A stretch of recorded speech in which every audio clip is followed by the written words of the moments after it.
Pemirsa sana, beredar sebuah video di media sosial yang menampilkan seorang ayah sedang melaksanakan sholat. Ketika sedang melaksanakan tahiyat akhir, anaknya yang masih kecil tampak mencoba menggigit jari telunjuknya. Sang ayah sontak mencoba menarik jarinya agar tak digigit sang anak. Kepolosan anak kecil memang menggemaskan, bukan? Fenomena semacam ini banyak terjadi dalam kehidupan sehari-hari. Terkadang, anak menarik-narik mukena atau baju orang tuanya yang sedang sholat. Tak jarang pula, mereka dengan riangnya bermain di area sujud. Lalu, jika dalam kondisi demikian, apa yang harus dilakukan? Bolehkah kita banyak bergerak dengan memindahkan sang anak dari area sujud? Atau menghindarinya dengan menyerong sedikit dari arah kiblat ketika sujud? Gerakan yang dilakukan ketika sholat, jika memang itu dalam kondisi darurat dan sangat diperlukan, insya Allah boleh-boleh saja dan tidak membatalkan sholat. Artinya, jika orang tua yang sedang sholat diganggu anaknya bermain hingga area sujudnya terhalang, maka dia boleh memindahkan atau menggeser sang anak agar bisa sujud dengan sempurna. Atau, jika memindahkan anak tidak memungkinkan, misalnya terlalu berat untuk diangkat, maka orang tua bisa bergeser posisi dan menghindarinya, sehingga area sujudnya aman. Anak-anak memang kerap menganggap apa yang dilakukan orang tuanya seperti sedang bermain dengannya.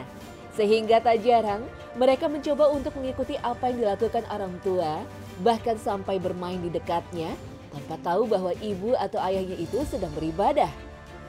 Namun begitu, Rasulullah mencontohkan untuk membiarkan sang anak bermain sambil terus melanjutkan sholat.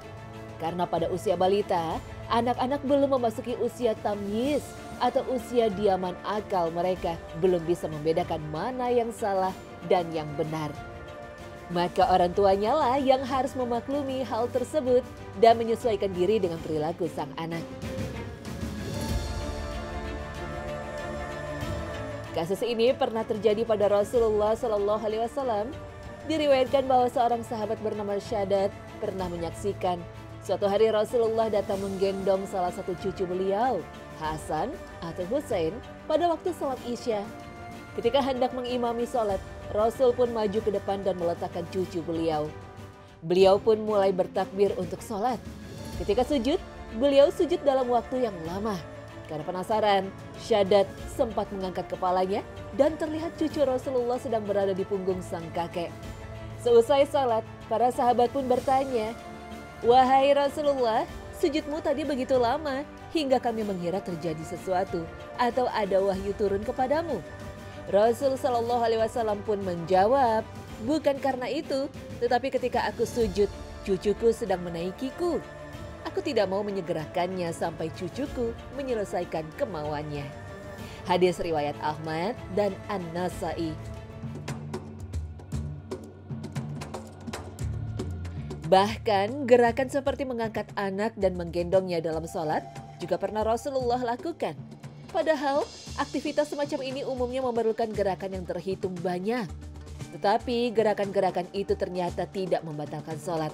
Seperti dituturkan Abu Qatadah, Rasulullah Shallallahu Alaihi Wasallam pernah sholat sambil menggendong Umamah binti Zainab binti Rasulullah. Apabila beliau sujud, beliau letakkan Umamah. Jika beliau berdiri, beliau menggendongnya. Hadis riwayat Bukhari dan Muslim. Menurut Ibnu Rajab, riwayat ini menunjukkan bolehnya melakukan gerakan seperti itu dalam sholat fardu. Karena Nabi Shallallahu Alaihi Wasallam memulai sholat tersebut sebagai imam sholat fardu. Kala itu beliau membawa cucu beliau Umamah. Apabila beliau ruku dan sujud, beliau meletakkan Umamah di tanah. Dan apabila berdiri ke rakaat selanjutnya, beliau menggendongnya kembali hingga beliau selesai melaksanakan sholat. Hadis ini menegaskan perbuatan itu tidaklah makruh dan tidak membatalkan sholat. Wallahu a'lam.